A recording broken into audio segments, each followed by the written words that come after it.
Welcome one and all to episode 12 of Titan Teatime. I'm one of your hosts, Petter, and with me I've got my co-host, James. Hello.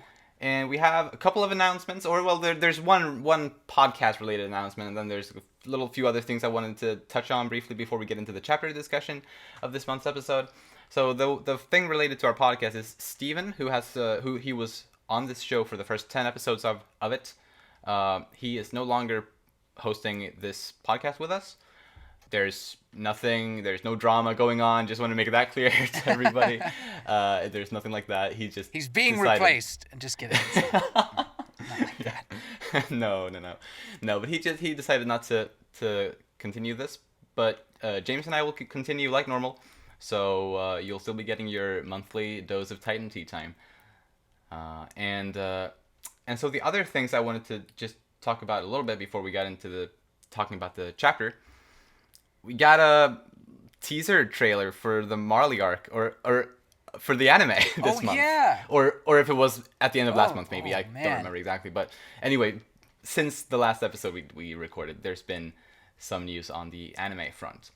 And that was really nice. I do hear, though, that it wasn't like... I don't think the shots they showed in this trailer are exactly how they're going to turn out later. Mm-hmm. Like in the actual anime. Yeah, I did read that as well. I mean, watching the teaser trailer, the art style they went with was very similar to Isayama's style. And granted, I think because there was less to animate, I think that's maybe why they decided to go that route. Because, it's just a teaser trailer. You only have to animate certain scenes. But right. Even then, I think this was a great way to introduce the final season and the new studio. It might be slightly confusing because they did decide to change the art style like that, or go to a more similar one.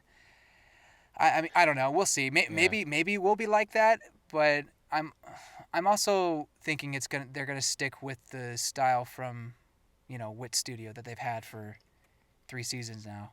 Right. Although, to be fair, the art style has been changed up ever so slightly between the seasons that Wit did. For example, between season 1 and 2, they got rid of the pink lips of some of the female characters that was in season 1. Mikasa and Historia had pink bottom lips. Oh, really? I don't know. Yeah. In season 1 they did. I haven't seen season 1 in a long time, so I have to go back and. I did think that looked a little silly in season 1. But I can see that. I mean, I guess pink lips, people have kind of pinkish lips. But they do. I don't know. In anime, it feels a little bit weird for some reason. I remember reading somewhere that the art director or the character designer from one of the previous seasons is coming back. So I don't know. Oh, huh. Yeah, but maybe I misread that. I'm not entirely sure. I mean, I don't know. Could be. And then one thing one change that was made in the art style between season 2 and 3, which in my opinion was they made it worse, although it's a very subjective thing. I'm aware of that, but it was that they got rid of the thick outlines around the character. Around the characters. They did do that. I really liked that in the first 2 seasons. I loved that aesthetic, but they got rid of that for the most part in season 3. In season 3, yeah. Yeah, I mean, it doesn't make or break, but I agree. I kind of like the way it was. But I don't know. We'll see. I mean, I'm sure this new team will do great. It does make you wonder why they decided to break away from Wit Studio. And if you don't mind me saying, I have a couple reasons why I think it's just pure speculation. Right. Just a couple reasons. Go on. One, it could be that Wit Studio was just tired of doing Attack on Titan. They didn't expect it to be this big of an affair, and so they wanted to break away, do something else. Or two, Isayama and the core Attack on Titan team because I'm sure they have a team that is just dedicated to bringing it to animated. They weren't happy with maybe their recent work with season 2 and season 3 potentially. And so they decided to go with a different studio and try to build this ultimate team to make Ah, this final season. I mean, I don't know. I mean, there's probably a lot of nuances in this all, and Isayama did say that he greatly appreciates Wit Studio's work, which I would be surprised if he didn't say that. right, yeah. But it just really odd to me when you have a studio from the very beginning, and I know studios change all the time, but sometimes when you have a big project like this, it's nice to have that consistency. Absolutely. And in order for it to change like this, it usually means that there was some sort of disagreement, or the studio didn't want to take on the project anymore. So I don't know. It's interesting, but I'm sure. What's the new studio? Production IG, No, wasn't it? it's no. No. It starts with the M. Oh, Mappa. Mappa. Right. Um, Sorry. Yeah, yeah. I'm sure they'll do a good job. I mean, I'm not too familiar with a lot of their stuff. I know they did Yuri on Ice. I haven't seen. That's like the only one I've really heard of, I think.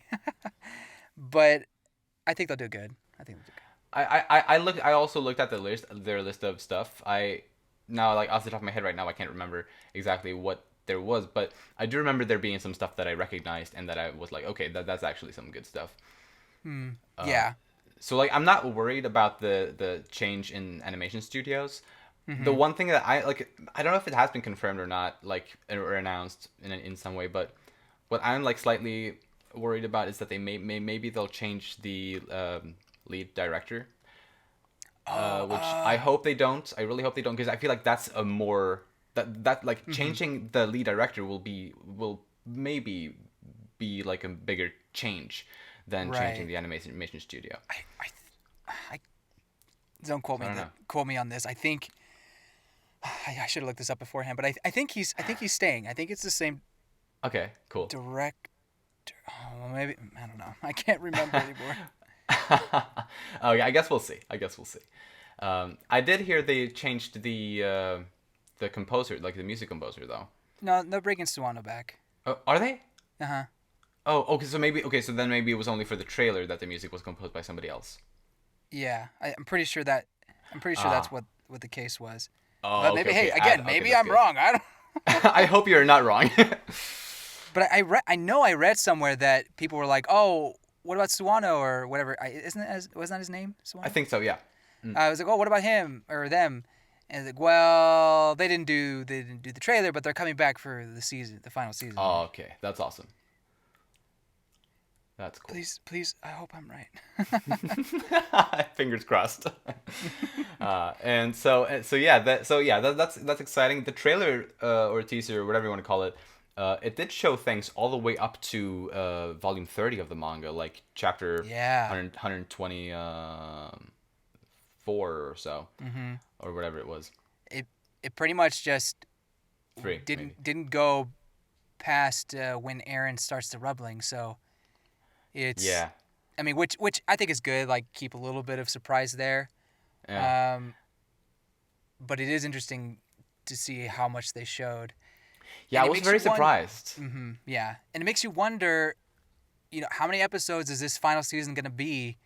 Are they gonna separate it between two cores? Are they just gonna go, just episode every week for a few months? Like, Mm. are they gonna try to rush through the Marley arc? I don't know. Uh, Again, this is just a teaser. This is just a teaser. So. Yeah, true. The Marley arc shouldn't be more than 10 episodes, though, in my opinion, because it's not that long of an arc, and I think Oh, if they sure. make it Oh, more I than 10 totally episodes, agree. it's going to Yeah. probably feel dragged out. Unless they somehow find a way to make it work, because, I mean, maybe they could. The first season of the manga, or of the anime, I feel like suffered a little bit from that. It felt a bit dragged out, because they didn't have that much material to work with, but they still made, like, a pretty long season out of it. Yeah. But I mean, yeah. It's good. It's good. I'm not saying I don't like the first season of Attack on Titan. It's still good. No, I get it. But what was I gonna say? Oh yeah. So I think at most, like, if they're doing like a 24 episode season, or roughly around there, at most, I don't think that season can go further than chapter 126, where that ended with "We're gonna save the world" thing. Like, Yeah. I don't think they can go further than that at, like, on that amount of episodes. is my Okay. thinking. Like maybe they won't go quite that far. Maybe they will end it with like the rumbling starting, or maybe that. But yeah, so I'm so what I've been thinking, and I know we talked about this. I think you were with us as well for this little chat discussion, James. But in the Discord server for our podcast, it's a link in the description for anyone who wants to join it. I think we talked about them maybe reaching about that point in the season, and then the last bit of the story could be covered in a movie potentially. Obviously, it's just speculations, but I think that could work. Something like that. Yeah. I mean, it's possible. I mean, it's just we gotta just wait and see and what kind of approach they take. But Yeah. I don't know. I I wonder even when this is going to release with COVID-19 and everything. Yeah. You just hope they don't rush themselves to try to meet a deadline and give themselves enough time to you know do what they need to do to make sure that this is one of the best seasons, or on at least on par Oh with yeah. the rest of the series. Absolutely. Yeah. Yeah. I guess that is the main worry is that they'll for some reason rush it too much and that way make it suffer from that. Mm-hmm. But we can only hope for Yeah. the Okay. best. So, Sawano. It's not Suwano. It's Sawano. Excuse me. Oh yeah. Sawano is being joined by Yamamoto to compose the music. Kota Okay. Yamamoto. So, Oh, so he'll be back. cool. Um. Oh, okay, but Hmm? Jun Shishido and Yuichiro Yahayashi are replacing the previous directors. Oh. Yeah. Oh. So Okay. Araki, Okay. they're replacing Araki and Koizuka. So Oh. so I guess I see what you were saying about being worried. I mean, we'll see. We'll see. I mean, Right. I'm not sure who, like, if there's someone above the directors, like, who oversees the whole project along with Isayama, but I'm sure I don't there's know. a producer of some kind. Yeah, I don't know. We'll see. Yeah, well, we will see. I would be lying if I said I wasn't a little worried. Um, when the first rumors started happened when they said Wit Studio wasn't going to do it anymore. Yeah. I was a little worried. Like there was a bit of Yeah. panic. I mean, and this preview helped, and hearing Sawano's back with the music, and the Isayama really trusts his team. I mean, why wouldn't he? That's good, but I don't know. There is a tinge of worry that what if they mess it up? Right, man. Honestly, I had really because I loved Araki or Tetsuro or whatever Tetsuro Araki, his name Sorry, let me. Yeah, Araki on is yeah, yeah. yeah. I loved his work on Death Note, and I thought like based on Right, that, I thought right. he would do a great Marley arc. Was my thinking. Oh, Uh, okay. so I was super stoked for that. But I Mm, guess we won't have him do that. Although I mean, still, I'm not saying the others are gonna be bad. I mean, I don't even know them. They might be wonderful. yeah, So I have to look into Shishido and Hayashi. yeah, yeah, But definitely. yeah. Yeah. So there's that on the anime front, and then I think there was a recent interview with Isayama. Admittedly, I didn't watch it. I only heard people talking about it, so maybe Mm, my what I've heard might not be like completely accurate. But mm-hmm. I did hear something about Isayama in this interview. Made some statements about wanting to start writing like some kind of dark comedy I manga think after he's done with yeah, Attack on Titan. the word he used was buraku comedy. Okay, nice, So nice. yeah, Like a black which comedy. I think it matches definitely his style, or his brand of comedy that we even see in Attack on Titan. Oh yes. Sure, there's the Sasha repeated meat jokes and whatnot, but there's definitely dark black comedy to be Oh had yeah. in Attack on Titan. So to For have a whole sure. series dedicated to that, I'd be intrigued. Absolutely. I think he would be able to pull it off really well. So I'm Yeah, I'm pretty excited for that. Obviously, I want him to finish Attack on Titan in its own time, but of I'm course. very excited for like future projects by Hajime Isayama just because I love him as a story writer and as an artist, and yeah, very very excited. And yeah, Anything else before we move into the actual discussion of the chapter? Yeah, I was just like, maybe this should be this whole other episode. I don't know.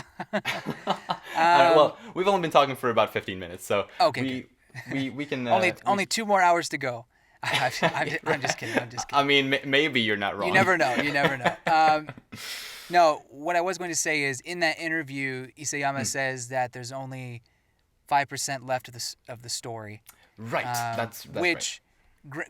Granted, we've known that the ending is coming, and we can feel it. He said it. I think he even said this year, potentially. I don't have the quote on me, but I think that was the fan base's understanding. I'm not sure if that's going to make it this year. I think it's possible. Do we have 6 more chapters or 5 more chapters? Let's say 5 more chapters. So they're like, because next month is gonna end this volume, and then 1 more volume after that. I think that could work. Okay, yeah, you're right. It could work. Yeah. Wow, yeah, right in December, right at the end of the year. Oh yeah, it would be around there. Yeah. Attack on Titan ends. Well, there you go. It's definitely possible, and that would make sense with 5% being left. Although I don't know, if you think mathematically, is that enough for 5%? I think compared to the entire story, because so we're at 32 volumes now almost. Well, okay, but let's talk about how many chapters. We're at 129 chapters. Okay. Next month is 130. Yeah. So we would maths. We would get. And how many chapters usually in the volume? Did you say 4 or 5? 4? It's been 4 in every volume except for 2 volumes where there were 5. So 4 is like the. So 4. Safe to say, yeah. That would mean that it ends at chapter 134, right? If it ends like next volume. What's 5% of chapter 100 of like 134? I don't ask me. It's not 5, that's for sure. I mean, I don't know. Well, no, it would be more than 5. Right.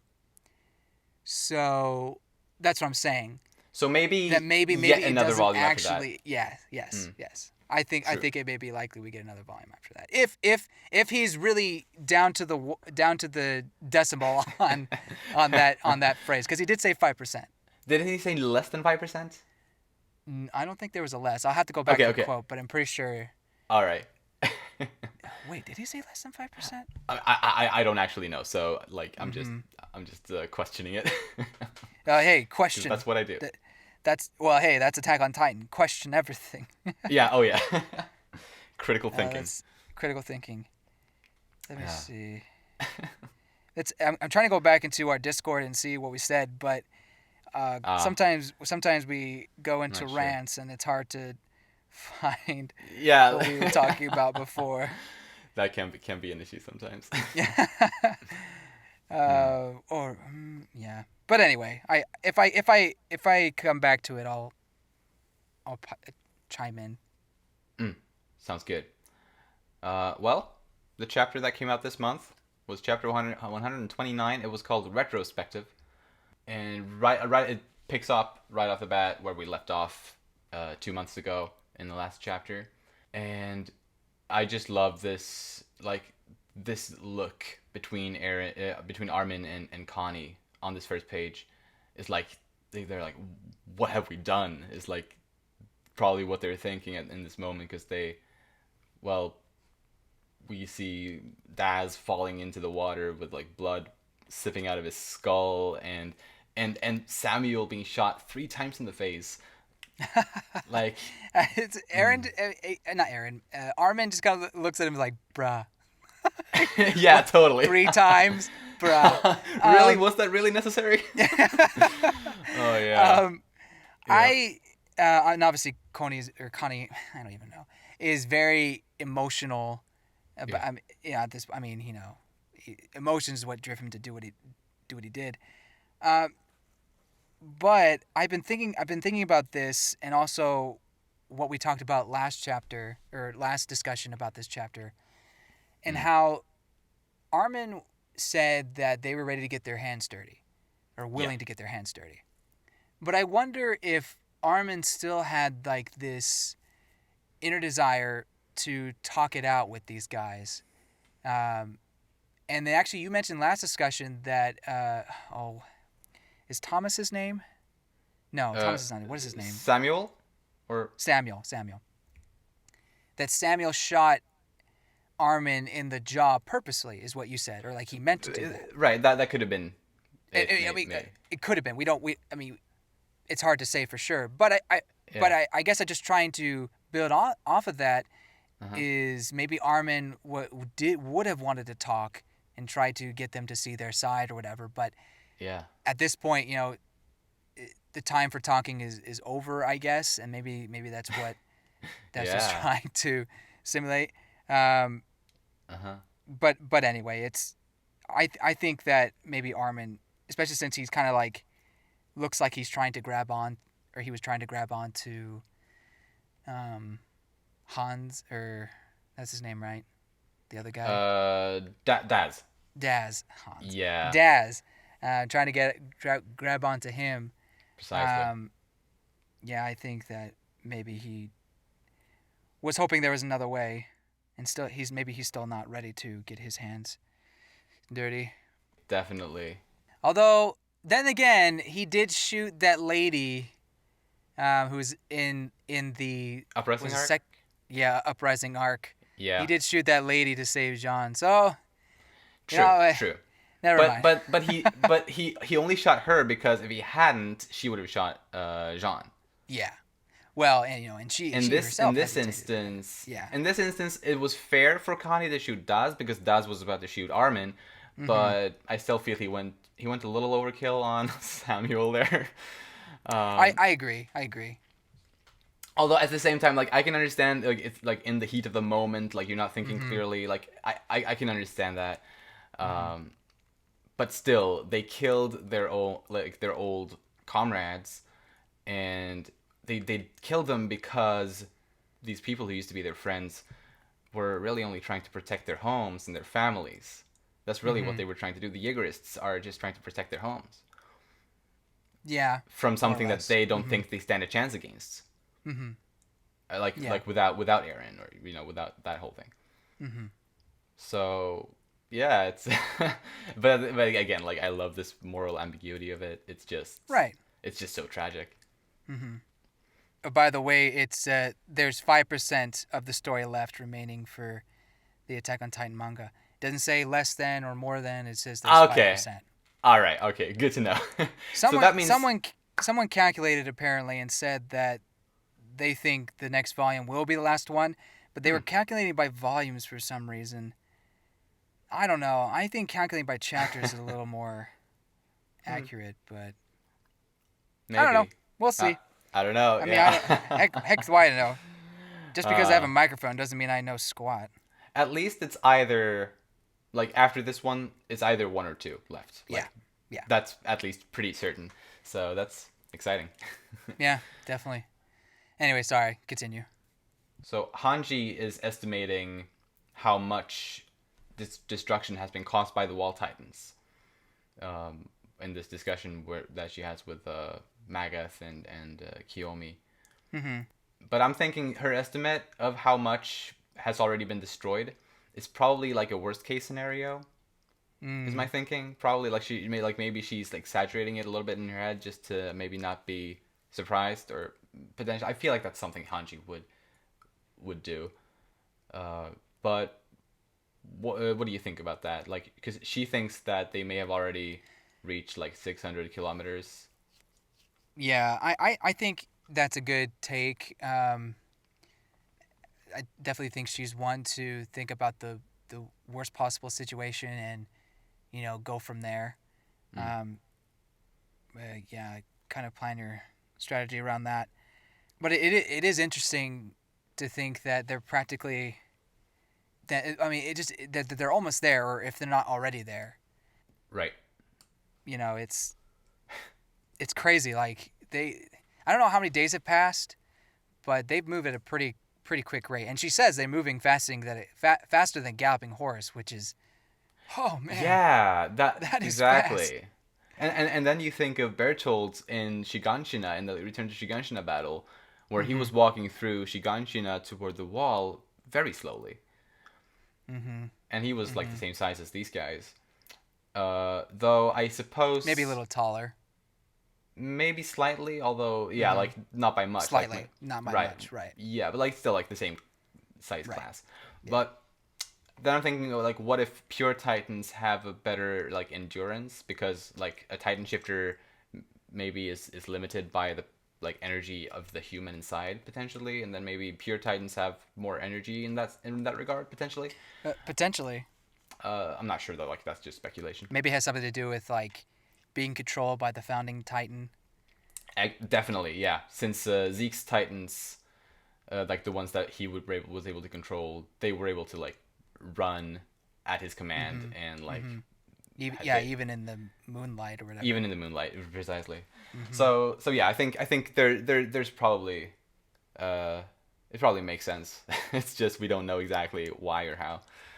Right, and I guess this goes into the current predicament is that they need at at least a half a day to be able to prepare the ship. At least these guys do. And so I'm Yeah. just thinking, okay, you need to have a day to prepare. Well, the plane. You need to have a Mm. day to prepare it. How long did but you see, and then they decide to go to the mainland, the continent, to do that. Like, how long does it take by boat to get there? It better not be a half day because you might as well just have made the plane, done the plane. I, Yeah. I, I mean, Exactly. it's really interesting. I guess I don't quite understand the distance between the two islands because if it's not that far, if it's only like a 4 or 5 hour boat ride, maybe 10. Let's say 10 hour boat ride. Well, no, wait, I half a think day. it's Half a day is 12 hours. So let's say okay, let's say 5 hours. uh-huh. Let's say it's a 5 hour boat ride. Then you get the plane and you go. What about the Titans? Like that's not that far of a distance for the Titans. Like surely they would have made it by land and have trampled like quite a bit by that time. Right, You know exactly. what I'm saying? Definitely, definitely. And I was also planning on talking a little bit about this because it's very interesting how Isayama is setting it up like they're going to this place Odiha or Odiha, I don't know how to pronounce it. They're going to that Oh, place anyway. And like he's setting it up like they're going there to prepare the ship because they don't have time to prepare it here, right? yeah. Uh Mm-hmm. but then there's no saying like if they will have time to prepare it there or not because they need like half a day to a full day to prepare it at all. So like they risk running into the same exact situation there as they are already in here. Mm-hmm. Of course, this is Tizayama we're talking about. So the way he's setting it up, like this is the way we're thinking right now. So it may turn out to be a completely different scenario in the end. Oh, good point. Like You know, maybe they don't even need they won't have a need for the plane. Like maybe something will happen next chapter. right, because precisely something like that maybe. Although I do think they will end up flying the plane. I just don't know how. I hope so. I think it'd be really cool. And also in that final audio thing that was revealed like 1 or 2 years ago or whatever it was. Um, Mm-hmm.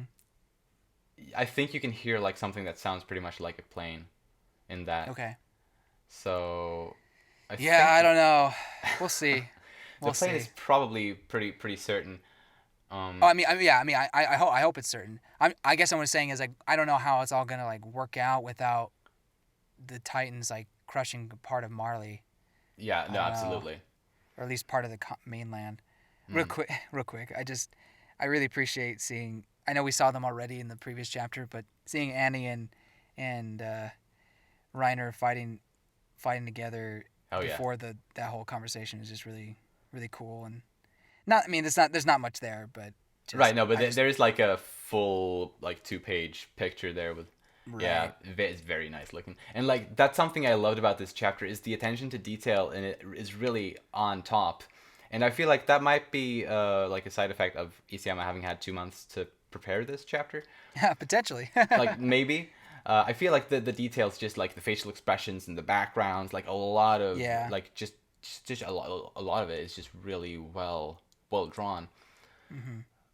Like and it's like even like if you're looking at the expressions of the enemy soldiers, like the Jaegerists, there's like a lot of different Right. expressions in their faces. Like there's some that look like angry and like rallied up and like determined, but then there's others that look like scared or like they're like in doubt. It's very, and like those types of things. I love those types of things because it really adds depth to like the Jaegerists, and like it makes me sympathize with them even more than I already do. Like, and I already do sympathize quite a lot with them, even though I don't agree with them. Right. Right. So yeah, no, it is really good to see, and if it is a side effect of having 2 months, then well, good. Good. Let's have 2 months between all chapters. No, I'm just kidding. Hey, you take that back. I can't handle that. No, I wouldn't be able to either. It was hard enough just to wait for this one chapter for a month. True. Oh, for 2 months. Sorry. Yeah. But then, so about the rumbling.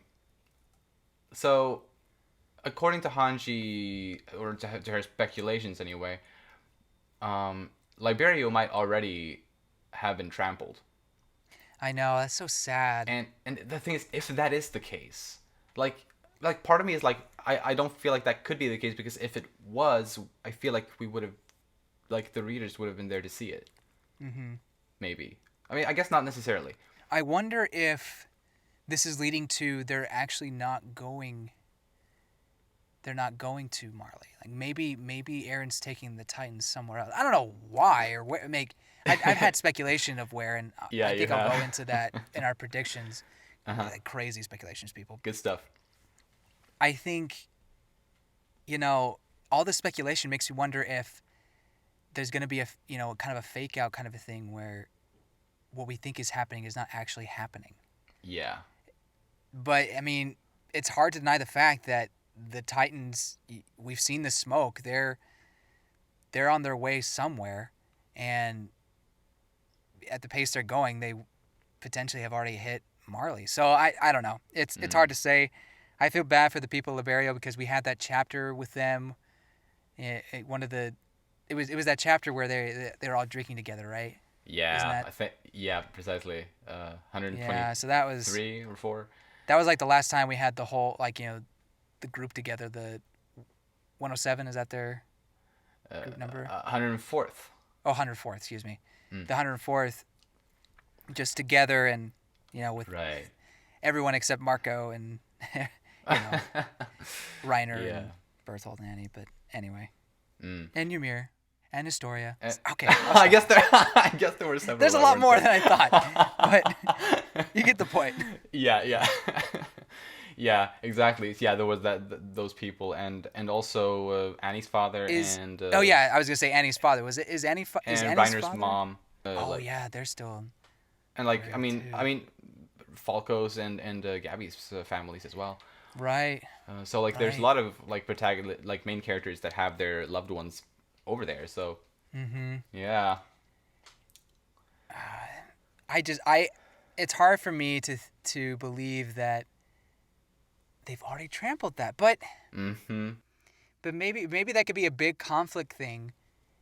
Yeah. For I don't know. It's hard. That would take away Annie's whole motivation at this point. That's. I mean, it would definitely take away her strife, or what she's striving to. Mm-hmm. But who knows what it would do to her, her character in other ways. Maybe her determination to kill Eren would increase even more, because she might want revenge or something like that. I feel like a lot of characters would be affected very heavily by that if it did happen. Mm-hmm. So, I mean, I guess that could lead to something, although, I mean, I don't know. It's just the fact that because we haven't seen it, it's hard to truly believe it, I guess. Yeah. But yeah, it's interesting. I'm thinking maybe we might get to see some of that next chapter. Maybe we'll get some answers to how much is being destroyed, if anything at all. I mean, I don't know. We shall see. Yeah, we shall. It's interesting that what is her name? I can't. The Uzumabito person. Kiyomi. Kiyomi mentions that Oriha is at a distance that should allow us to get there before the rumbling. Yeah. how fast is that boat? Like, so I guess what they're saying is the boat can go faster than the galloping horse. I guess that makes sense. So I guess the Yeah. boat will go faster than the Titans. So at one point Mm. they should pass them. Like at least be able to see them Mm. I mean, if and if if they're able to get there before the rumbling. it's either that or it's that. Well, so I'm assuming you're also looking at the panel where there's like a map of the world, or No, partially. but I can just quickly go over there. Now I Well, am. so in this chapter, so if you're looking at Parody, like the Mhm. island, that island had all of those titans on it up Mhm. until up until recently. Now all of those titans are presumably walking across the continent of Marley, but Mhm. like all of those titans fit on that tiny island before. Now, if they're walking Right. across Marley, either they're spreading themselves super thin on that massive area, or they're walking together and like taking like the long way around or something like that. Like maybe that's It's like how you how mow she's your thinking. lawn, you know? Right? Yeah, yeah, it's like, yeah, you gotta cover every piece. Yeah, but I That's mean, terrible. like it's either that or they're just spreading out, like, and if they did that, they would only be like you maybe only would see Spreading out would one. definitely be more efficient, that's for sure. I don't know, I'm questionable if it would, though, because Oh. like it would be very easy to avoid them if there was just one coming, like, right. Well, I mean, like, you kind of spread it out so where, you know, it depends on, like, what their single file line is. Mm. Um, or not Yeah. necessarily single file line. There's probably, maybe there's like, it's like a 3 rows of 100. I don't know. There's more than that. How many? It was a million? I don't remember. I mean, I think someone at some point said there's millions of titans or tens of Yeah. millions of titans. That might be an Hmm. exaggeration, though, but I think someone said that in the manga previously. Yeah, it could be exaggerations, but I mean, and we talked about before that if Mm. you figure out the measurement of the wall and then how tall each titan is, you could you could do the maths and figure out Oh, how I'm many sure someone's done it. cost of titans. Yeah. If someone has, please let us know. But Yeah, absolutely. anyway, but I mean, I don't know. I'm not sure what would be more efficient, but maybe they're waiting. Like if they're doing it single file, or not single file, but at least more thinned out, spread out. Mm. Maybe they have to get organized like that first, and then they start. So maybe there's a point where they'll stop, like they stop and then they're Mm. gonna start. Maybe. But that does seem kind of counterintuitive to just just walking without stopping.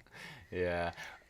It's that, or we're just thinking too much into it. Oh, we could easily be thinking too much into I it. like to think that we don't, though, because I do enjoy this type of speculation. But It's true. but Um, yeah, I don't know. but in on the next page, she does say that they would get there before the rumbling. So whether that means Yeah. they are faster than them, or the Titans will rumble in a different direction, then come back to Odiha eventually. I'm not sure. Yeah, man. Yeah, because like I feel like right now in the story, it's like we're at a place where it's, I guess, a little bit harder than normal to like come up with accurate predictions, because they're like this chapter ended with them like going off on the boat to a place Hmm. that we haven't seen before, and the world is in a state that we don't really know exactly what's going on. Right. So I feel Right. like it's hard to make predictions right now because of those things. It's interesting, though, definitely. I agree. And in this, after they all rush off to get prepared to leave on the ship, we see Annie fighting the Jaegerists in her Titan form, and she defends the mechanics or the engineers and the Azumabito and some of the Hmm. Alliance members. Like she like comes in, like puts her arm in front of them and defends them. And after that, when like after like her whole arm was blown off, she continues defending them by jumping, like put like basically using herself as a shield again. She's totally prepared to, like, I feel like there's 5 thunder spears going right at her face. Yeah. And that I think if she would have gotten hit by those and she was ready to take that hit to save the others, she would have died, because these thunder spears are made to kill Oh, it Titans. would have been really bad. Yeah. I Yeah. think she would have straight up died. I think if Reiner hadn't come up like moved in front of her like he did, Hmm. uh, and this would have been the end for Annie, because I don't think any Titan will be able to take a hit like that other than the armored Titan.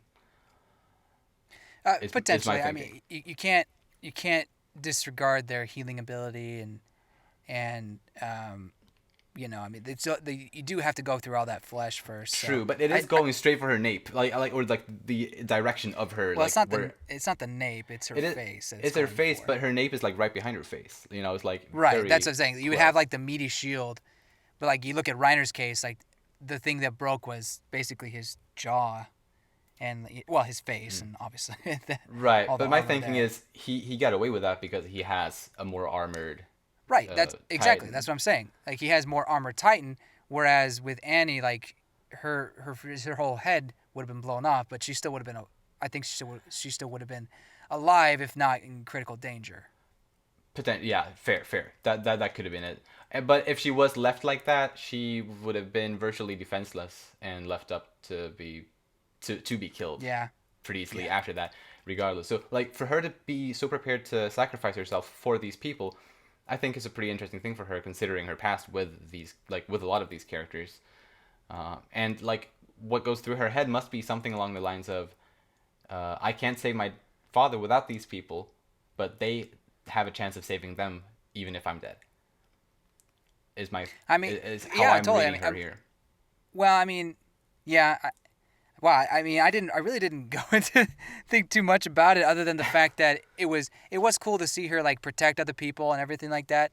But Mm. it's part of the plan. Like they need these guys to get the to get to Aaron. Yeah. With the plane. They need them. So she's just being a team player here, if you will. Yeah, and I think that's big of her to be that Mm. because she hasn't really been that to that big of a degree before. Well, I mean, I mean, she has been one, but she she hasn't did been with very. Reiner and Bertolt.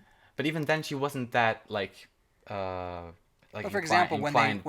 when they attacked the wall, like she was the one who brought all the pure Titans to the wall before Bertolt put the hole in it. Right, but that was only because they had very clear directions. Like the plan was very. It was that was the only way to do it, pretty much.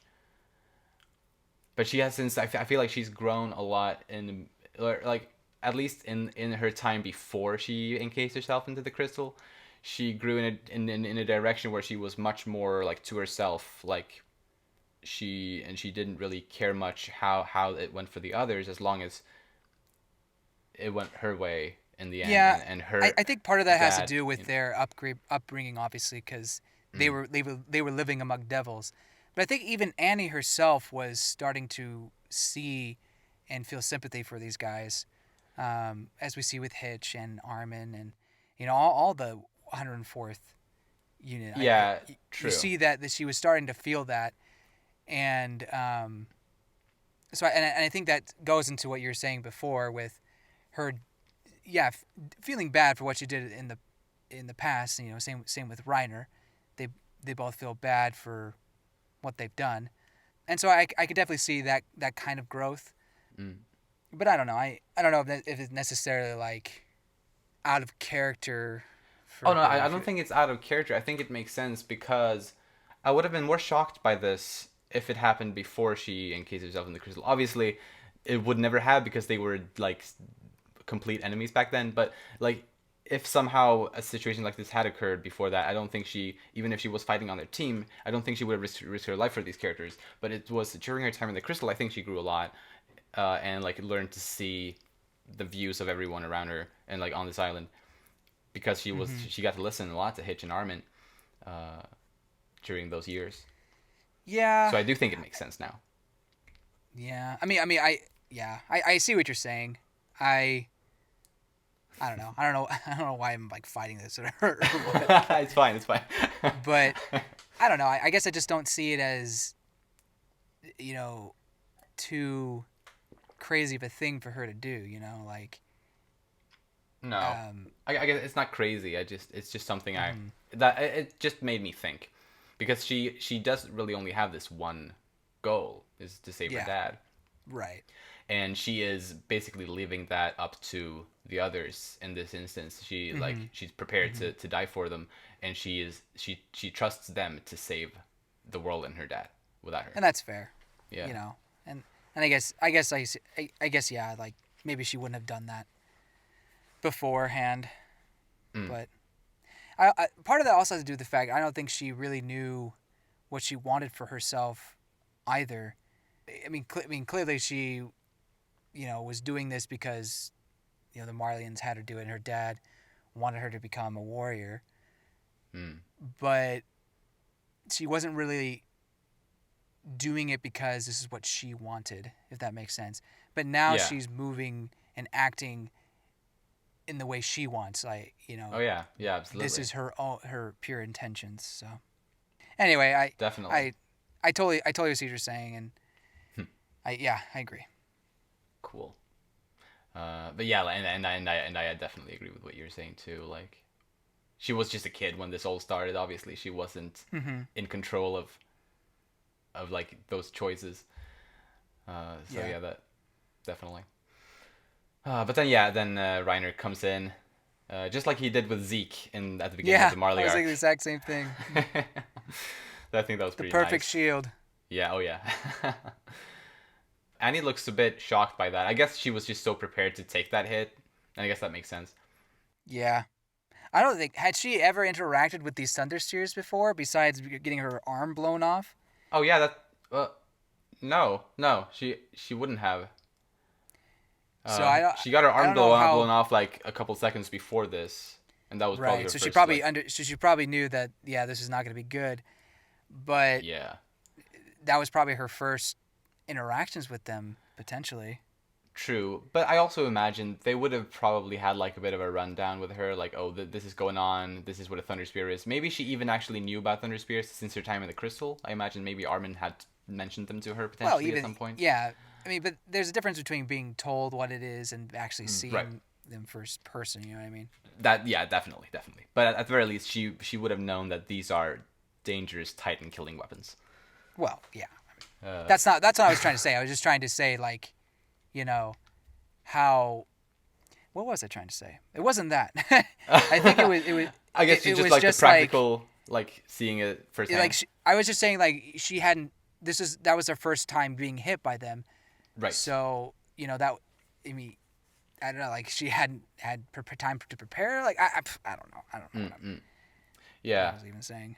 Right. No. No. But like it's definitely a different thing seeing it like IRL. Yeah. And then we got like Reiner obviously had dealt with these very intimately Yeah. in the Return to These were Shiganshina made arc. just for him. Yeah, pretty You much. could think of it that way. Actually, yeah, that's basically it. Hmm. Yeah, and then we got Flock realizing that they're going to use the ship to escape. What's really interesting about this speech here is it reminds me a lot of what Aaron was saying, not Yeah. Irvin was saying to the survey squad in Return to Shigansina arc. Absolutely. It's saying devote your hearts to humanity and whatnot, and so it's Uh-huh. very very similar. And part of my speculation was kind of thrown back because I misread a certain part in this chapter, but I do think that Flock is taking a lot of he's mirroring a lot of what Irvin, however you say it. I say Irvin because Mhm. in German the W's are pronounced like B's. Right. How do they? Yeah. How do they do it in Japanese? Well, I say Irvin. Like he's mirroring the way that Irvin led, because obviously he thought when it came down to Armin versus Irvin, he thought Irvin shouldn't have been the one, Right. and so maybe he's just trying to be that leader that they don't have anymore, or at least he's trying to be that kind of a leader, if you will, and using the same tactics that he did. Oh yeah. And I feel like as it comes down to it, to the very end, that kind of leadership is not what parody needs right now. This whole, devote your heart, sacrifice yourself, and the, that the Jaegerist kind of um, battle cry. I Mm. think that maybe it's a sign that they're trying, like, they need to move on from that and kind of work or not do a whole genocide thing. I don't know. Like Yeah. it makes more sense in my head. No, I definitely see what you mean, or at least like because the way I also interpreted this is like clearly he's trying to be like a successor to Irvin, and the current Jaegerist group is, you know, to a big extent what the old Survey Corps used to be. Mm-hmm. I mean, it consists of a lot of people from there, and or well, I guess the Survey Corps in the at the end of Return to Dukanshina was only 9 people, but it's still it's grown from that with the Flock currently as their leader, or I guess Aaron would be their leader, like their high leader, but yeah, anyway, like right here, Flock is their leader, and he is definitely taking like drawing inspiration from Irvin, who was, I mean, I'm sure like big idol for Flock, uh, and Yeah. and he's trying to do what he saw Irvin do, which was to defend their home, their their families, and that's what he's trying to do. And I think I admire him in a way for staying so true to that.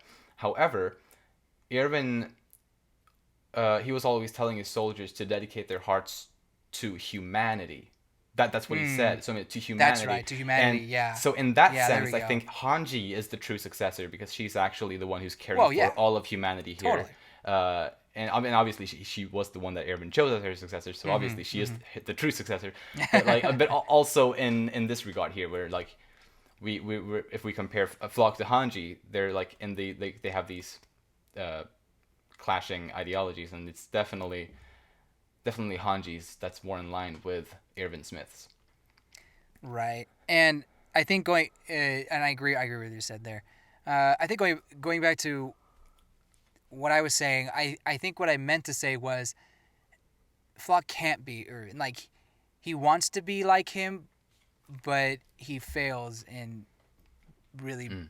being him. I mean, sure, he's able to motivate their hearts, but again, like you said, he's focused on saving the um, Eldian people on parody, but not on humanity, which is what Irvin was very much trying to do. Right. So Yeah. yeah, I totally agree with what you're saying, and that kind of better clarifies what I was trying to say. Okay. Right. Yeah, we're on the same page then. Oh yeah. And then we get to see, like, from the sidelines, we get to see these other characters that aren't in the fight. And what I love here is seeing Falco taking action. Like, yeah, fuck yes, because we haven't really. I feel like he's been a little bit of a lacking as a character in this arc Yeah. in a way, and now he's taking action. I feel like he took a page from Gabby's book and like just being like, just gonna rush into this head first. Mm-hmm. And yeah, it just made me very very glad to see that because I do like his character. He was awesome in the Marley arc, and I'm glad that he's finally doing some stuff actively again. I think we even mentioned this in our previous discussion about the Marley arc, is that Mm-hmm. we felt like he had kind of taken a back seat to the main characters, which is understandable, but we wish he would have had more time to shine, more stuff to do besides just getting the Jaw Titan power. Right. And now we're kind of getting that with this. At the very least, he's in the action and doing something to help instead of Mm-hmm. just being a bystander. So I really appreciate that. At the very least, don't know how much story significance he'll get, or like how much character growth we'll get from. I mean, we're at the end game, so it's kind of hard. Most Right. character growth is not going to be too big, I suppose. But I don't know. We'll see. I don't know. I guess we'll see. I guess we'll see. You never know. Yeah. Yeah. No, I thought it was awesome though to see that. And shortly after this, or a bit after this, we see Connie defending Reiner and Annie as they're about to be finished off by the Jaegerists. And I don't know, I got a kick out of that. The fact that it was Connie defending them, like right as they were about to get killed, just because I feel like he was one of the characters who had like the strongest grudge against them for their betrayal previously in Yeah. the story. So seeing him do this, I thought, I don't know, it made me happy to see that. Yeah, I agree. Honestly, when I was reading this, I was like, oh no, is Connie going to die here? Is what it was Yeah. almost what the vibes I was getting. But no, he's okay. He's fine. He was just Yeah. going, straight maniac mode. Oh yeah. Totally. But no, it's again just seeing them all work together. The armor and female Titan fighting with the Survey Corps is just really surreal to see. Oh yeah, Um, absolutely. we haven't seen the female Titan in so long, so maybe we forget just how crazy this is. But Yeah, no, this absolutely. is a pretty big deal. Yeah, yeah, because like when she transformed together with Reiner last chapter, Hmm. I just squealed when I read that the first time. Like, oh my god, it's happening for the first time in so long. It's Right. definitely very nice. Indeed. And we got to see this train of reinforcements got blown up by Keith Jadis, as we learned later in the chapter. Yeah.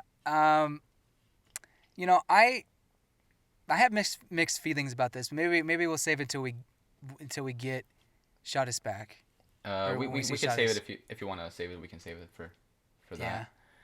Yeah. And fuck yes, Jean shooting an enemy soldier. I know. I was like, finally. Oh well. I mean, I feel bad that he had to do it, but still, Yeah, finally. yeah. It's like, oh my god, I was so glad to see that, and also like because I knew he had it in him. Like I just because I feel like in the battle in Shiganshina, even though it was technically Titans they were killing there, he did kill those people or characters. Those well, because they were characters. Though those Titans were people that they potentially knew and stuff. Even though they were Titans, he did kill those really without much hesitation. But this is a different thing, definitely, because this is an actual It's human. different. Yeah, Yeah, like yeah. you're actually seeing the human, and I mean, he was kind of working with the Jaegerists a little bit before, so maybe he knew some of these people Oh yeah, for sure. potentially. I So yeah, yeah, this I this imagine. being able to shoot the trigger here is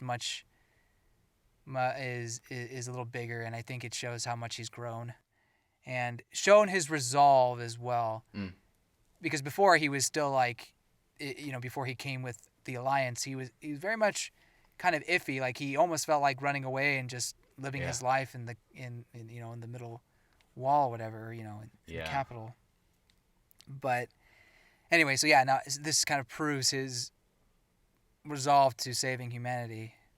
for sure. Yeah, it's like a hard confirm. Like, Hmm. yeah, he did come over that that struggle. Yeah. And I think the payoff was great. Like it, just because it's been so long, and there's been several instances where he hasn't been able to do it.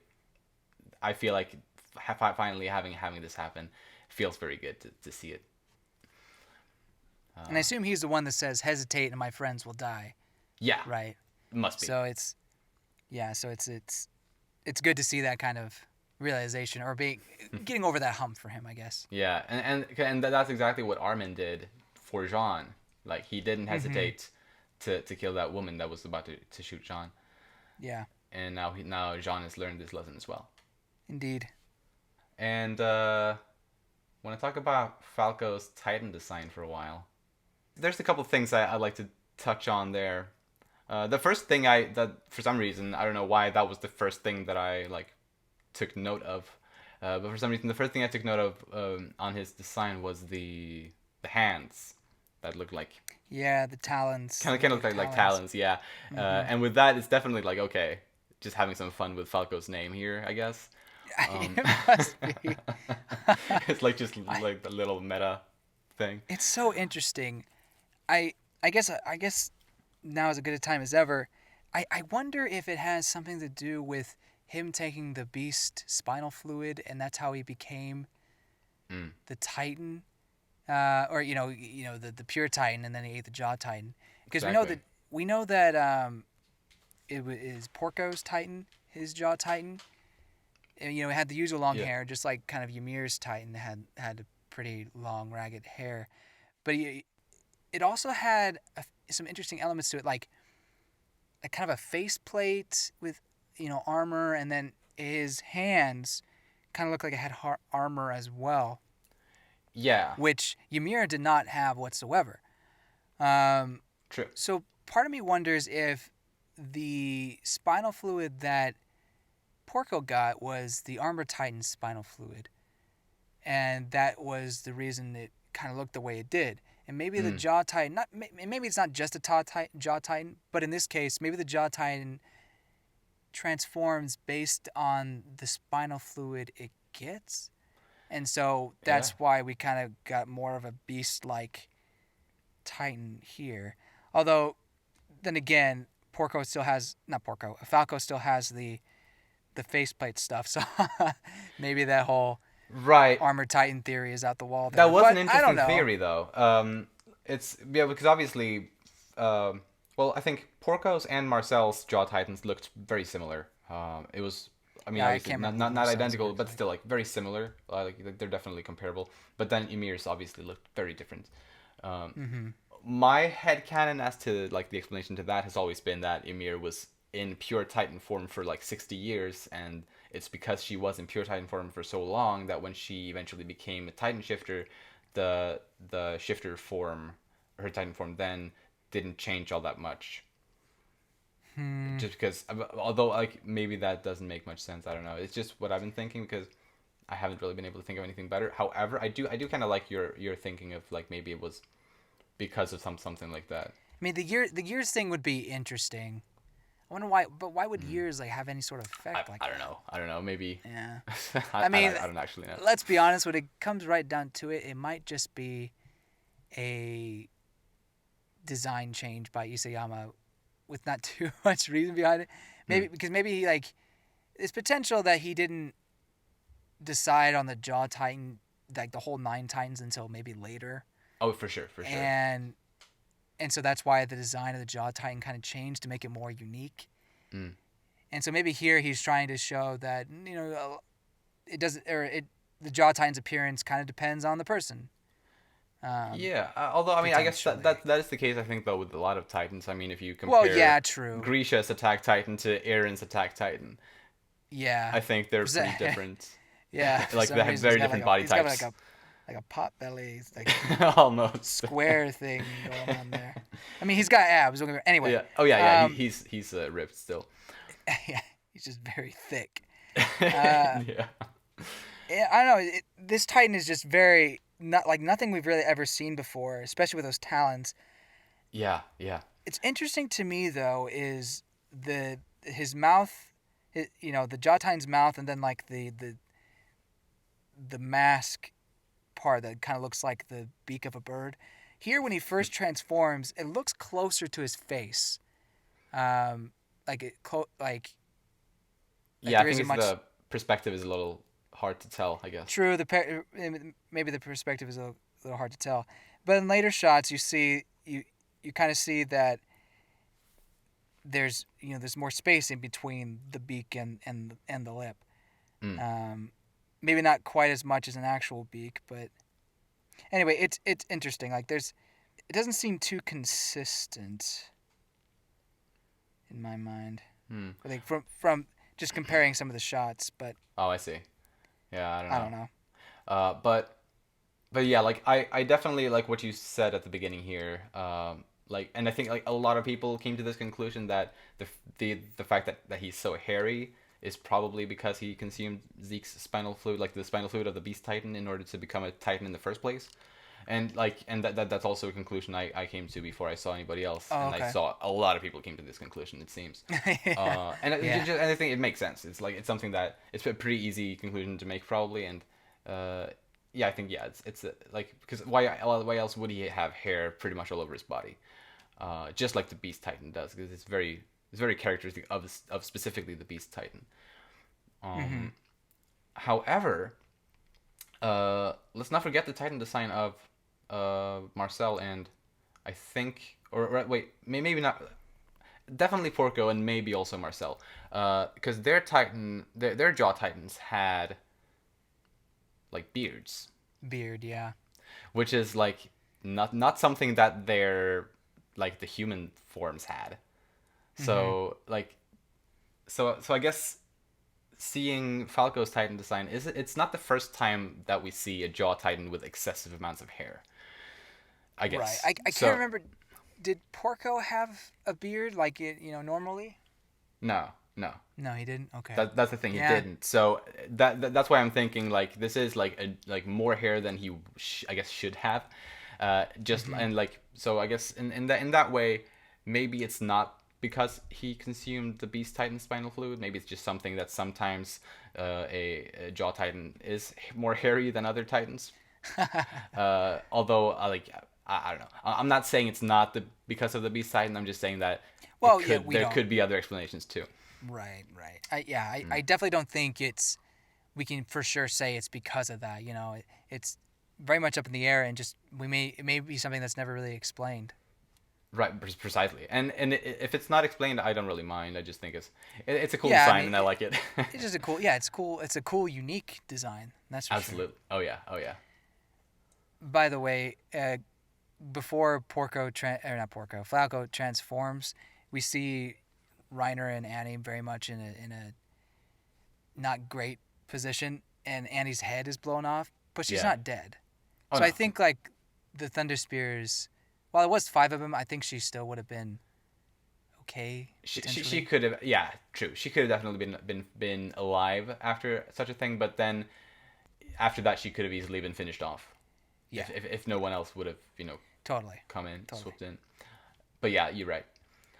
Another thing about his Titan design, you talked about his beak jaw, Mm-hmm. which and like maybe that is the way it should be viewed as a beak because he's got bird talons as hands and his name is Falco, so his jaw is supposed to look like a beak. I mean, sure.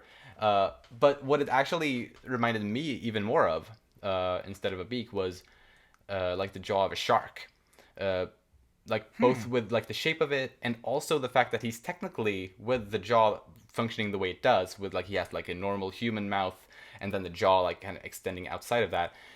Technically, he's got multiple rows of teeth, just like a shark does. Yeah, yeah. So I don't know. It's just That's definitely pretty cool. a way to look at it. That's for sure. It's like this animalistic kind of thing, I guess, Yeah, beast like, in a way. for sure. Yeah, it's a really cool Titan. Not gonna lie. Definitely, yeah, no, for sure. uh, yeah, Isayama just keeps delivering. Yeah, he really does. I mean, I remember seeing Falco's Pure Titan and then just loving Yeah, how funny that was. But that was now we get great. this one. He's like, I can make him cool too, Yeah, yeah, exactly. So um, good. so I guess right after he transforms, Flock goes into desperate mode and he goes to attack the ship. Yeah. But the most unexpected person picks him off. I mean, I mean, she has the skill to do so, but I kind of, I mean, I'm glad he got taken out, and Gabby's a great shot, Oh yeah. but I'm almost disappointed. If this is his death, I'm kind of disappointed. Like, Yeah. I mean, I'm glad. I mean, I wanted Flock to die, like, or get out of the way at the very least. But there doesn't feel like there's any satisfying, like, conclusion. Because I don't know if I said this before, but I've been reading through the entire manga from start to finish. Through the physical volumes. I recently bought them physically, Mm. and I was rereading the Return to Shigansina arc at the very end. We have Flock there, and Flock confronts Armin at like their medal ceremony or whatever, and says, it really should have been Irvin. I still believe that firmly. Yeah. And there's kind of beef between them. And then obviously he had beef with Eren because Eren will always, have beef with anybody who messes with his friends. Yeah. And then he kind of like throws shade at Mikasa as well. But John also, like all four Yeah. of them kind of had confrontation with him. So not including Eren, any three of those would have been really interesting to see the confrontation between him and them and Flock. The most two interesting I thought would be Armin or Jean, but nothing is perfect, and it probably wouldn't have been like too impactful. I mean, he's not really like the villain, Right. if you will. He's just kind of an obstacle on their way to stop Eren. Right. So, if this is how he, is taken out of the story, I'm okay with it, but I was slightly disappointed. I definitely see what you mean, especially if this actually is the end of him. We don't know for sure. He fell in the Hmm. water, and something. And I know you're one of the people, but you were not alone at all. A lot of people, when they first read this chapter, like a big portion of the fandom that I saw at least, interpreted this that he got his arm blown off. I know. I felt so dumb. No, no, no, no, no. It's not like a lot. Evidently, a lot of people thought this, and even like so. I didn't after I read it, but then I saw a lot of people saying it, and I was like, okay, I guess he did. I kind of just like it wasn't anything that I actually saw No, like when I read it, but after I saw so many we're people just saying it, misinformed. I guess you were, but and then a lot of people started making comparisons to Aaron Smith, of course, like even more stuff like that, which was, I mean, Yeah, it was interesting, me but too. probably not true.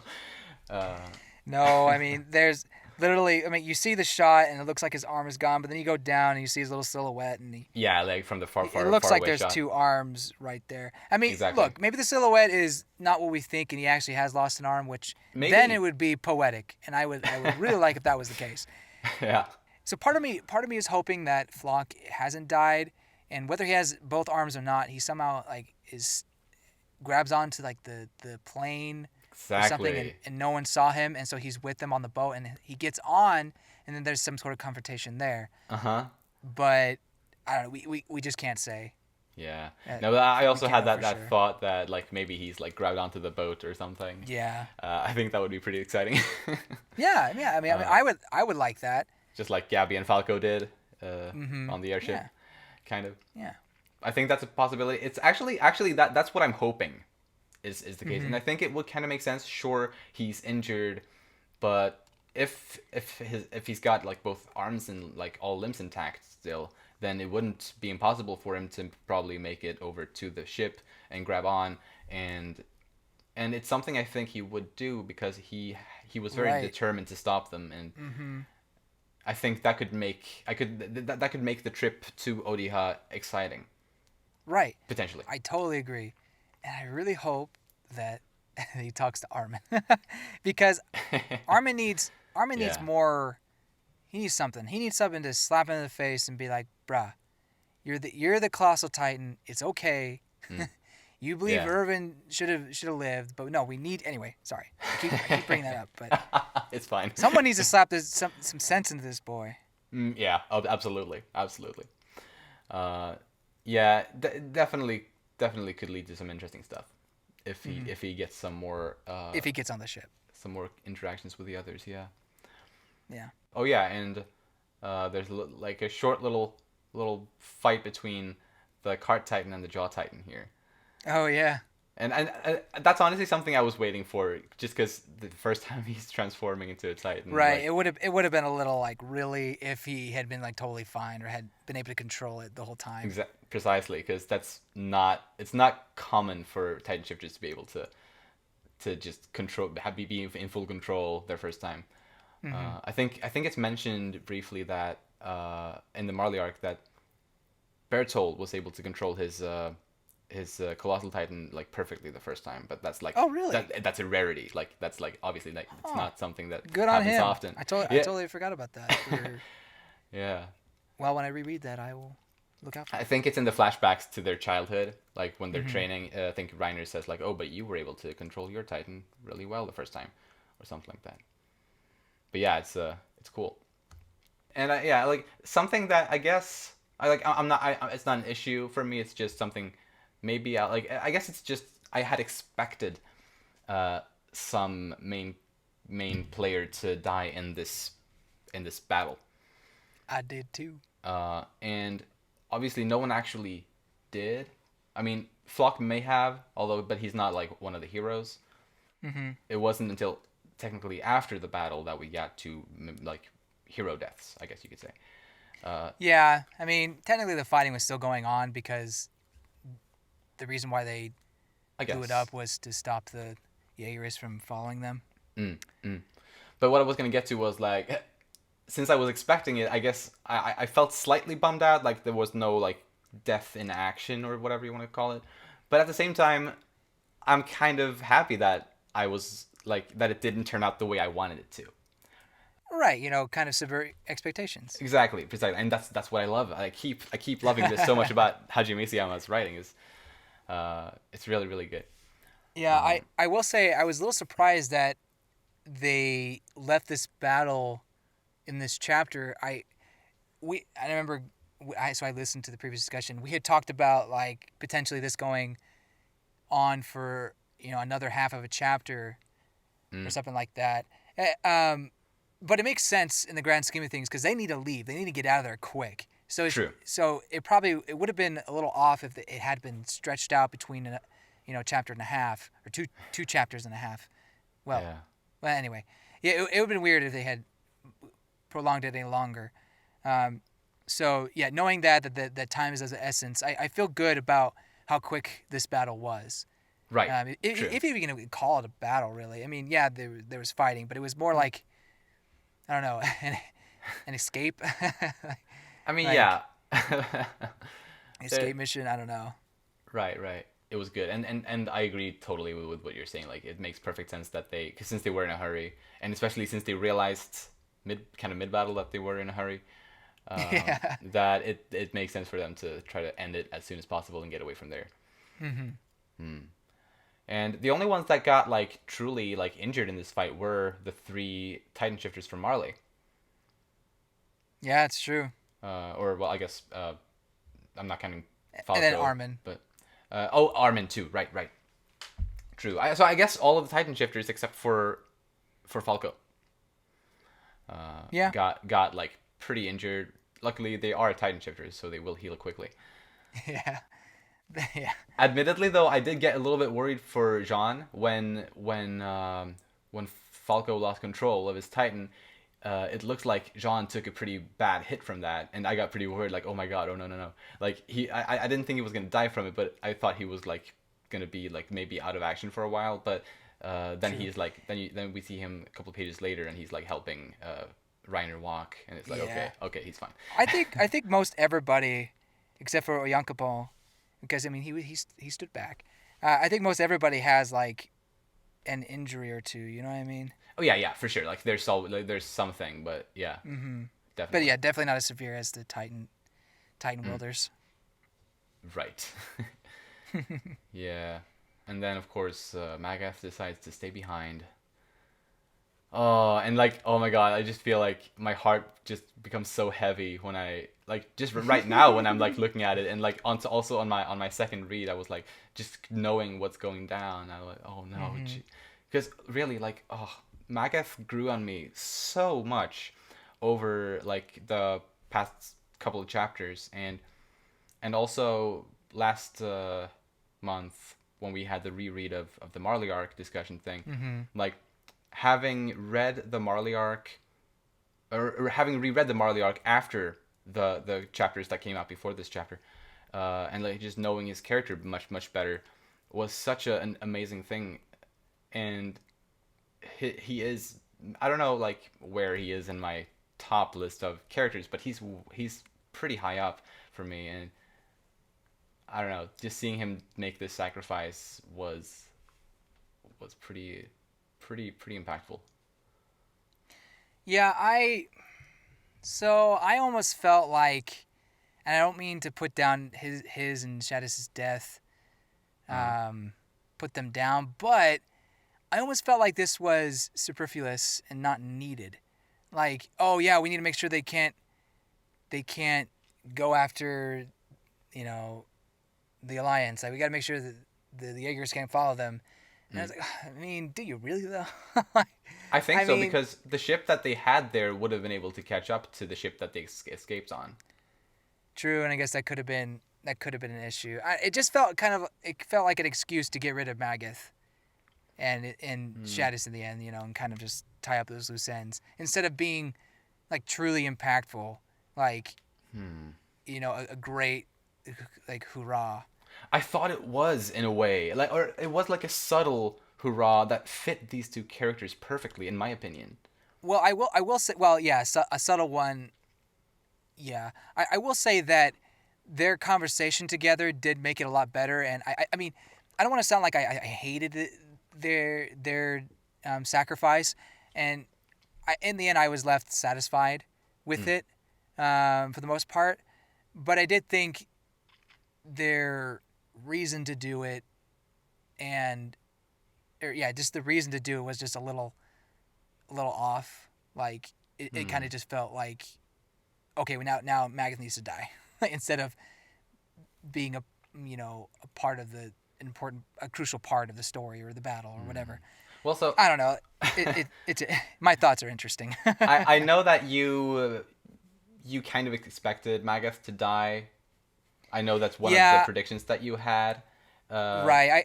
I did say that last chapter. I said that Magath. I thought Magath was the most likely person in the alliance to die. Right. And I disagreed with you because for a while I've been like I felt pretty confident that Magath would survive to the end because being such a high up Marleyan, he would be very crucial in bringing peace or like some kind of resolution to the story. Like I was like pretty like very sure of that. So for me, this was surprising to me, but I thought it was handled really well.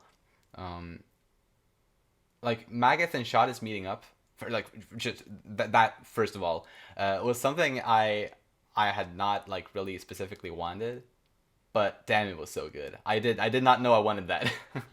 I agree. Like it was a good interaction. I never saw like their connections. Like Magath basically raised up the Marleyan warriors, whereas Shadis raised up the Eldian soldiers. Like it's kind of poetic that they both died in that way. And so like I said, I appreciate and I'm satisfied with that death, like the poetic ending.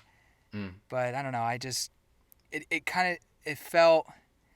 didn't feel like it flowed well. It just felt like he gave Falco to Yokopon, and then he's just like, okay, I'm gonna die now. Bye. I don't know. I don't know. Something about it just rubs the wrong way. But I'm not. Let me avoid dwelling on that anymore. I'll go back. Were you more okay with with it from Shadis' side than you were with Magath? Or... I'm even less okay with the Shadis side. Oh, interesting. Because they have the point where the train explodes. Oh, why did that happen? I don't know. Okay, let's keep going. Like they could have easily shown. They could have shown Shadis that. Why do they have to keep it like secret? And I guess that's to show like Shadis is always he's not meant to be in the spotlight, and I guess that's like poetic in a way. But I don't know. It just it felt it didn't feel right. Like it didn't feel like he got the justice he deserved, or the moment I thought he deserved. But it's hard to put spotlight on everybody, especially with this many people going on, and I just would have liked to see them fight along with the alliance instead of just kind of being in the shadows until the very end. But again, I do see the reasoning. Right, and like for me, like let's start with Shadis. Like he's this man who always thought of himself as insignificant, but he was able to make a big difference in his dying breath. I think that's beautiful. Poetic in a way. I think it's. I mean, I totally agree. Like, again, I said earlier that I think that their ending is poetic and satisfying, in that sense. I guess it's just getting to that point where they meet each other and they blow up the ship. Maybe it was just that leading up to that, I just didn't feel like it was justified, if you will. But anyway, I don't mean to tear that apart. But it's fine. It's fine. We have different opinions. I think that's totally okay. Sorry, go ahead. And so with Magath, how he puts all of his faith in Eldians, the people that he has like grown up and like learned throughout his upbringing to hate, but he puts all his faith in them. He trusts them to save the world for him. Like, I think that's beautiful. I see what you're saying. I think it's more along the lines that he feels bad for what he has done to these children. Like he realizes that they're children, they're humans, and he feels like this is a way that he could atone for what he's done by sacrificing himself in this way. Like, he wants them to live normal lives. I believe he says that. Yeah. If only these kids could have lived normal lives. And so maybe he feels like this is his way to make up for his mistakes, for taking away their childhood. Yeah, no, I think that's also part of it. But also, Well, I agree. I think what you're saying too is can be a part of it. For him to trust in these characters, in these Eldians so much that he just leaves it in their hands, I think is a big thing for him because of the way he has, like, the way he viewed the world, like, earlier, like, maybe, like, mostly probably before the story began, but also, like, in the Marley arc partially. And he completely trusts these Eldians, not just Eldians from Marley, but also Eldians from Paradis, who in a way he used to view with even more hate, as a Marleyan. Yeah. But obviously it has been leading up to this. He has, over the past couple chapters, he has been growing, or he has been at least admitting to the growth, and I think that's great. I think that's one of the reasons why I thought that he was on the chopping block, lack of a better word. Right. Yeah. I thought the signs were there, and of the people within the group, I thought he was the most likely, or the most expendable, if you will. Not to say I hate Magath or anything. I've already talked about how I like him, but yeah. Anyway, I feel like this death was coming, and it was very poetic to have both, the teachers of the warriors and the teachers of the soldiers, like, die together. So I in that sense, I am satisfied with that. Yeah. Well, that's good. Yeah. But yeah, this final scene in this chapter here with the Magath and Shad it did bring me to tears both times I read this chapter, actually. Oh yeah. And then that final page, oh my god, and they're like, yeah, especially poor like Gabby and Piek, and just Piek, yeah. like their expressions, they're just, oh my god, so good. Yeah. And yeah, I thought this was a great chapter through and through. It felt that, at least the first time I read it felt very short for some reason. Yeah, I agree. It was very quick. Yeah. Obviously, it's not shorter than usual. It just felt it just went by quick for some reason. But I guess that just, or at least maybe it didn't actually go fast. Maybe it just felt faster because I was so entertained by it, I suppose. Yeah. I like this chapter. I don't think it's one of the stronger chapters in this arc. I mean, it was a needed chapter because they had to get to the boat, or it was supposed to be fast. But I don't know. I don't think it's great. But it had a lot of cool moments. Yeah. And next month will be the last chapter of this volume, volume 32. Oh boy. So I'm hoping for a big one there. Obviously, it's not necessarily that won't necessarily be the case, but I think right. It's at the very least it's gonna be like, there's gonna be new stuff happening. Like, there's gonna be a shift in location, and I think with that will come a lot of new stuff. Maybe new answers in regards to what actually Eren is up to, potentially. Although maybe not that soon. I don't know. I think you and I both, when we talked about the previous chapter, I think you and I both predicted that we may see Eren as some kind of cliffhanger for the last chapter of this volume. Mm-hmm. I think it's definitely a potential. Yeah, like, it's not like I'm saying it would definitely, but I think it's definitely a good possibility. Alternatively, and I think I also said this previously, alternatively, we could get to see something from Historia's perspective. So, here's something I've been thinking about with Historia. And maybe I've mentioned this before in the podcast, I'm not sure. But with Zeke, we don't know where Zeke is. And obviously theories are saying, oh, he could be attached to Eren. Oh, he could be still on Paradis. Maybe somehow he meets up with Historia. So with both those theories, like the one, let's say Zeke is on Eren. That could lead to there being a conversation between him and Levi in some way. Whether it be, well, it probably just had to be words. I don't think I don't think Levi is in any sort of situation to fight. But if he's on parody and he talks to Historia, that could be really interesting because both obviously have royal blood in them. Yeah. They're royalty in that sense, and Historia is pregnant as far as we know, right? Yep. So, and who knows? Maybe she's so far along that she has the baby when Zeke is there. I mean, that's like crazy timing, and maybe that has some sort of impact on Zeke. I don't know. I struggle to find like what story significant that would have besides just growth for Zeke,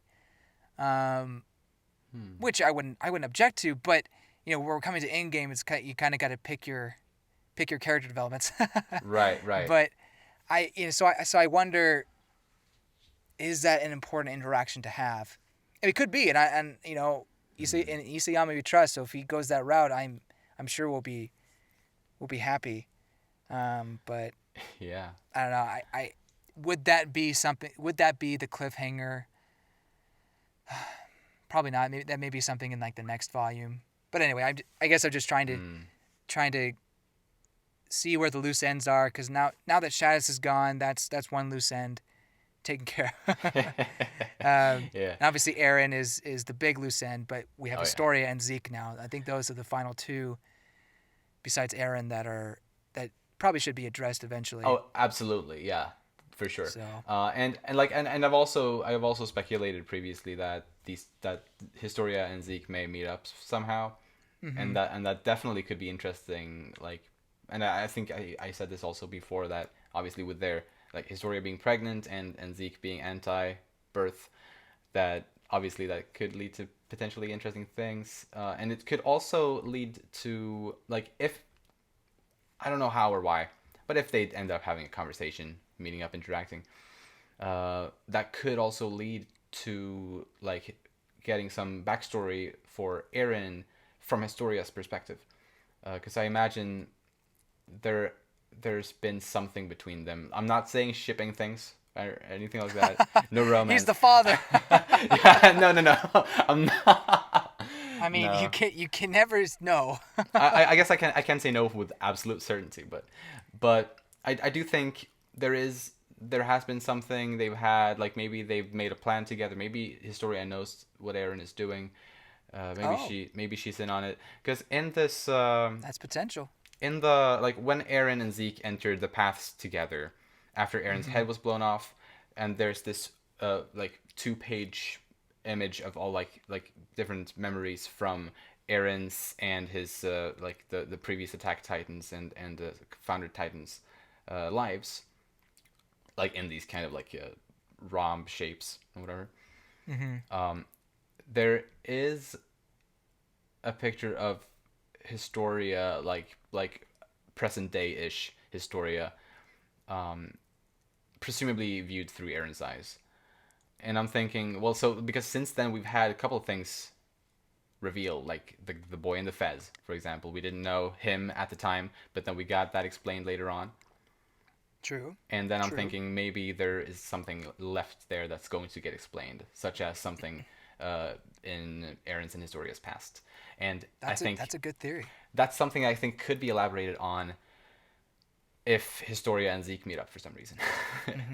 But again, I don't know why they would exactly. But could be nice. I get you.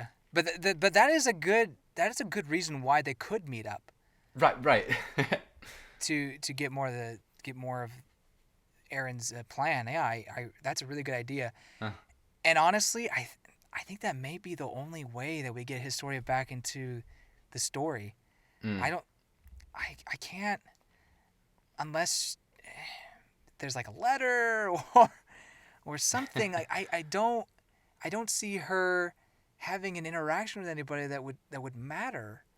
Yeah. I mean, I guess you could have it. She's alone and on the farm, and maybe she's thinking about the plan. I guess, and I mean, I'm sure he can make it work. But it'd be much more interesting if it was Zeke who somehow visits her.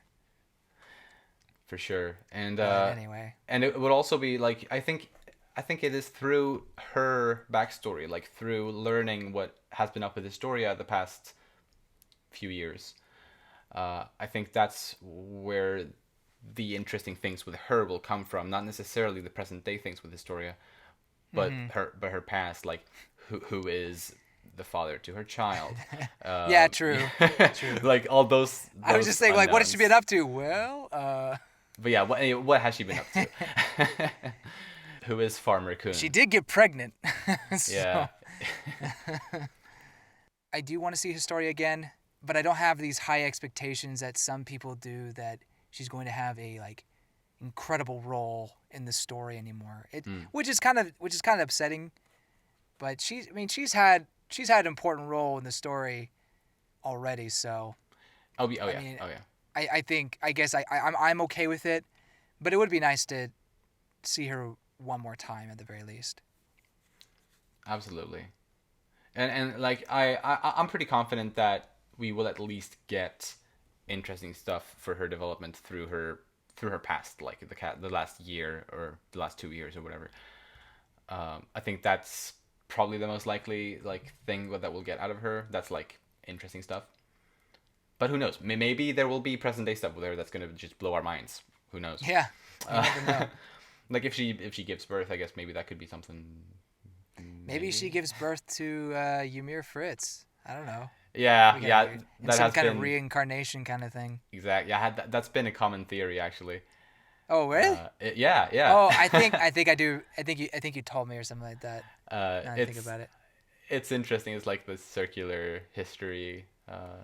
reincarnation thing. Oh, well, I don't believe about that. Yeah, I don't think I support that I either. don't think about it, but maybe she just gets reborn so she can have a more normal Oh, life. like oh yeah. I guess that maybe we haven't really dealt with like reincarnation and stuff before in this story though, so I don't know. No, but Um, no, true. But you know, we got the path road going on. mm, Anyway, yeah. I mean, it's a theory. at the very least, I think if her child is a girl, her name will be Ymir.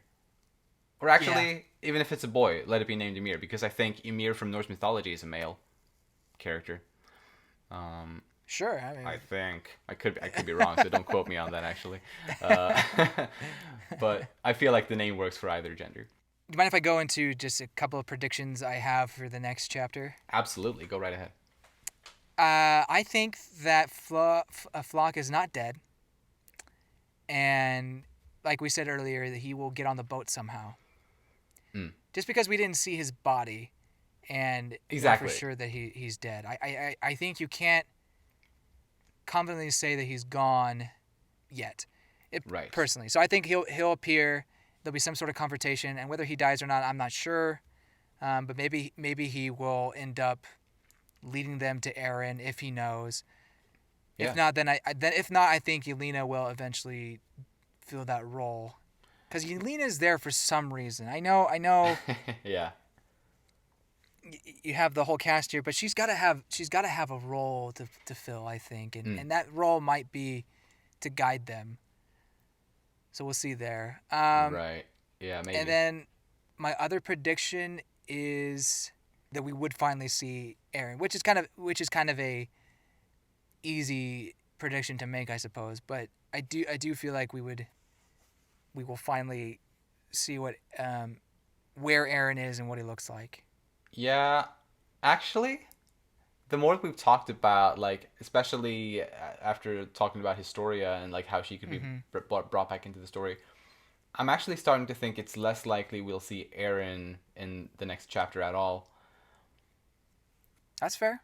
Because That's fair. I'm thinking Isayama is gonna save Aaron until like as for like he's gonna like wait as long as he can to bring Aaron back into the story. Is my thinking. Well, if there are two more volumes, instead of just the one more volume, Right. then I think it does make sense to save Aaron's Titan. So I do see what you're saying. I guess my prediction is that if there is only one more volume, then we will see Aaron Ah. this next chapter. But if there is two more volumes, then I think I can. I'm not as confident. Right. Right. Yeah, that makes sense. I think if they're gonna tease us with something like with one of these characters that haven't been in the story for a while, I think it's gonna be either Zeke or Historia or both for next chapter. But obviously, I think it's going to deal mostly with the characters on the ship. And I agree with you. I think I'm going to also predict that Flock is there. We haven't seen the end of him. He's too determined to die. Right, yeah, he really is. He is a survivor, more than most characters are in the story. The man somehow survived the bullet hell from the Beast Titan in Return of Shiganshina. Exactly. Without a scratch, mind you. Yeah, pretty much. Yeah, right. He was able to carry Erwin's body on his back. And Erwin is not a small guy. He's exactly. He's tall, muscular, like thick. Damn. Like, man, yeah. I mean, he's toned, but he's muscular. Man, like, good night, Calvin Klein model right there. Oh, totally. Yeah, and so honestly, yeah, for him to have the stamina and endurance to carry Erwin all the way, like from that battlefield over the wall and back into Shiganshina. Yeah, he's determined. He's persistent, determined. Yeah. A shot to the arm, whether it's gone or not, won't put him down, I think. Yeah, no, I agree. Especially since we didn't even see him at all after his body hit the water. Right. So who knows what could have happened there. Mm-hmm. And yeah, I think it makes perfect sense for him to climb onto that boat somehow and wreak some havoc if he can. Maybe he's gonna. Ooh, so what if he just completely he doesn't just do what Gabby does in the sense that she jumps on the enemy's vehicle, but he even actually like shoots Hanji or something. Yeah. You know?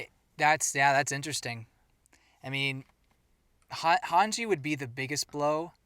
Yeah. I think of the people on that ship right now, the most likely to die are Koni and Hanji. Yeah, exactly. I think that's what I predicted. I think I said those were my two death flags last chapter discussion. and I totally agree. I think of the people on that ship, those two are the most likely. But I don't know. Maybe we'll be surprised. Maybe something else will catch us off guard. I don't know. I feel like some characters are definitely much safer than others. Like Armin and Mikasa, there's no way they're gonna die before we reach Eren. And I wouldn't be surprised if Flock, not saying they're dying, but I wouldn't be surprised if Flock really just tries to go after Armin or something like that. Like just kind of like out of spite almost, like you shouldn't have survived over Erwin, like right, that. I mean, I'm sure he still harbors those feelings. He probably blames Armin partially for what's going on. Probably. Well, I mean, going on Tika, like, I mean, he's obviously on Eren's side, but like, you know, maybe he blames Armin for them trying to go after Eren. I don't know. Right, yeah, because he believes that if Erwin had been here, they wouldn't be in this situation. He would have been on Eren's side, is what he thinks. Right, exactly. Yeah. That's I definitely think so. Yeah, and but I do think they're safe though, and I think Onyankopon is safe as well because who else is gonna fly that ship or fly that flying boat? Better not die. No. No. Onyankopon will die, but unfortunately, it would be very sad. But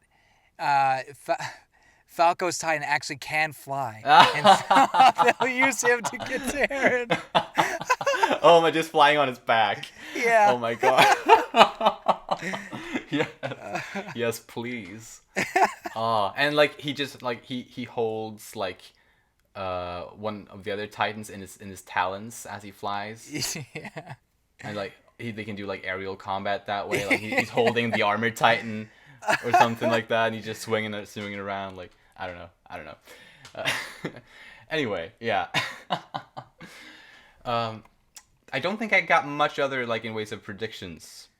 Yeah, I mean, like you said before, it's hard to say exactly what because they're going to uncharted territory for us. And, right. We don't even know what the truth is about where Eren is exactly. Yeah, precisely. Yeah, like he might not even be rumbling the world for all we know. Okay, so speaking of that, can I go into my crazy theory? Please do. I just want to say it on recording. Yeah.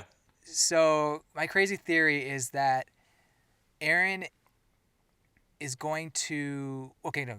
Before I say that, Oh, The paths realm. Where is yeah, it? Is it just an intangible dimension? It could be. It's I very, think very possible. I think But so. what if it's actually underneath the earth? And because, and my reason for this is the the giants in Norse mythology are very much connected to the earth, there's actually been a few quotes in the in the volumes I've read for the manga.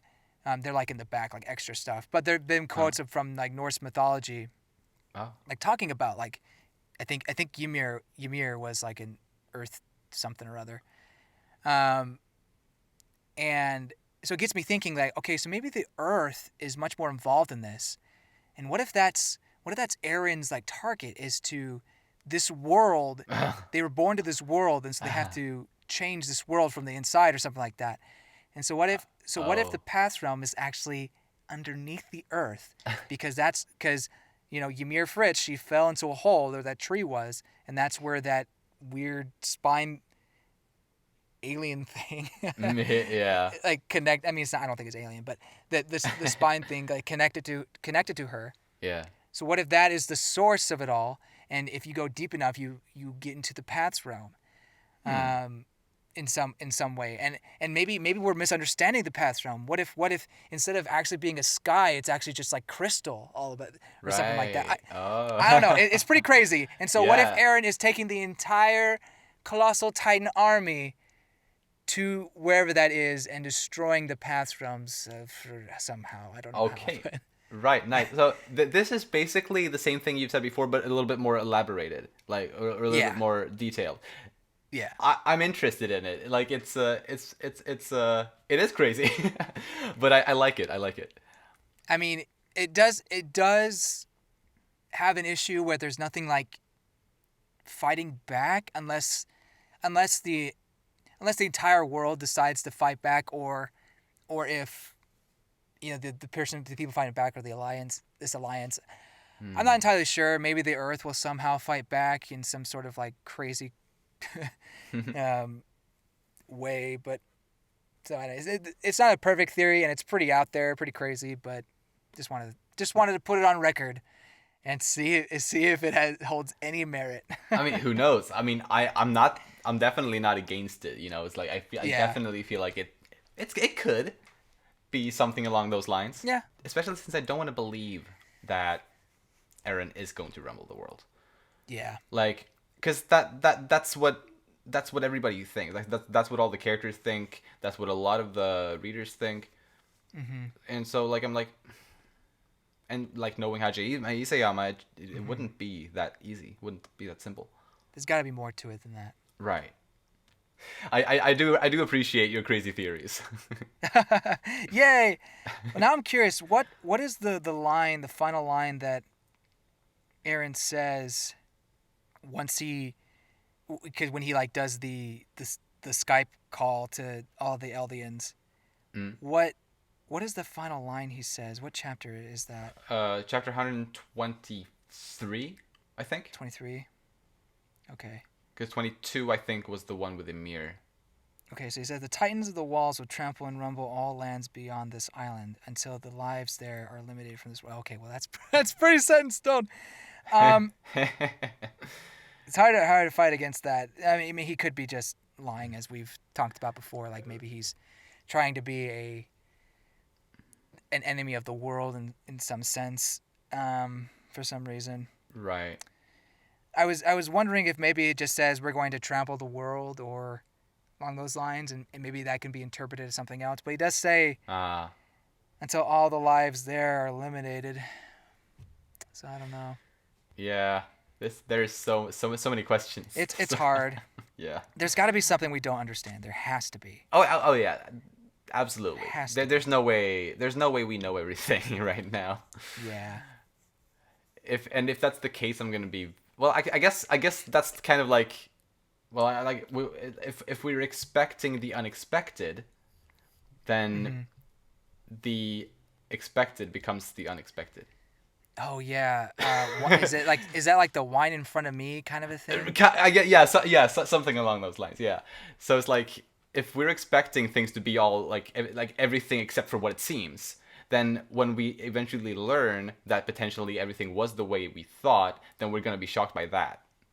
So But what if he knew that? And so and so I'll stop that. But, you bring a good point. You bring a good point. right, I mean, maybe. I don't know. I'm like, I'm not against the idea of the story ending with Aaron actually killing the whole world outside of Parody. Like, I'm not necessarily against that as a story. Obviously, I'm against it, Mm-hmm. like, morally. But, Well, of like, course. just, like, for the sake of the story, I'm not necessarily against that. Uh, Although I think there's surely other ways to end it off that could be nicer, maybe. Although, I mean, I don't know. I just don't know how that could align with what Aaron's been saying this whole time. Like, it Yeah. just doesn't.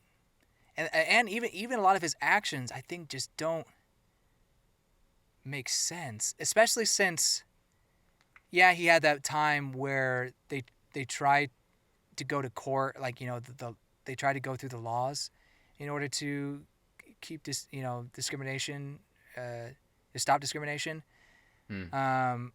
That didn't work. That whole chapter. But remember we read the Marley arc, and Aaron said that he understood where Reiner was coming from, in Yeah. the sense that he saw these people were people too. There's the terrible people, but there's also the good people, and he learned that.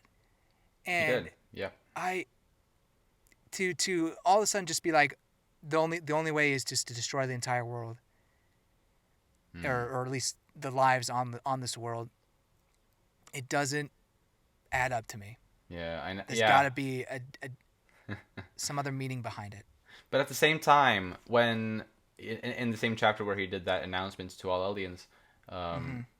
in the flashback to their time on in Marley, when Aaron looks at that home of the Fez boy and his family, Mm-hmm. he's standing there and like in the night, and he's crying.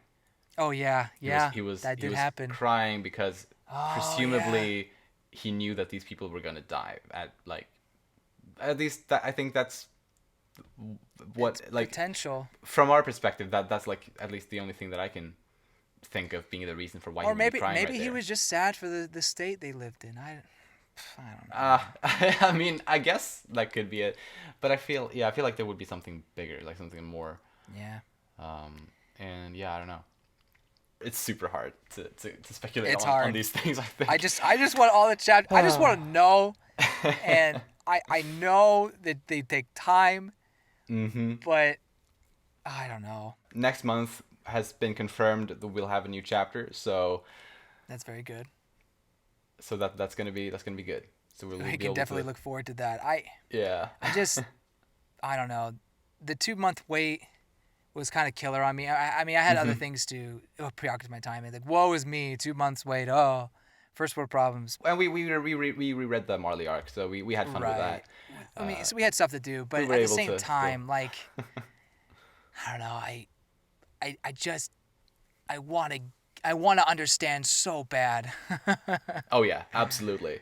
But I do love not knowing as well in a way, just because it's so exciting. So Yeah. I feel like we It's are definitely a like tease. we're living in a great time right now to be able to have an Attack on Titan chapter every month, or pretty much every month anyway, and just experience the story as the chapters are coming out. I really love this, and Right. to have a podcast about it is something that has That's true. it just I am very grateful for that. it's made me even more engaged with Attack on Titan as a whole, actually, Oh, by yeah, doing this for podcast. sure. And it's a lot of fun, sure. and getting the feedback that we've been getting on the past couple episodes as well from people listening to this podcast is also so fun. And yeah, it's been a blast. I guess it's important to enjoy the journey, and Right. and it may sound like I'm not enjoying the journey, but I really am. Oh yeah, I'm sure. The wait may be long, but like, or I feel long, but I do appreciate the speculation and this chance we have to talk about each chapter, and the chance we have to like theorize about stuff. I mean, not every piece of media allows for this kind of speculation, if you will. Oh, absolutely. Sometimes just cut and dry, but in this case, there's a lot to think about. Yeah, and like not only is there a lot to think about, like a lot to think about, but there's also there's almost like too much to think about, I guess. At least right now, like it's so great. Like there's always been questions in this story, but like now it's like one of the craziest times, I feel, in regards to that. Yeah, I agree. But yeah, I think that's it for this discussion of on Titan Tea Time. I'm ready for July 9th. Oh, absolutely. Yeah, I can't wait. And to get this to see wherever they're going, what it's going to be like there. And thank you so much to everyone who's listened to this episode, and we'll see you all next month. Bye-bye. Bye-bye.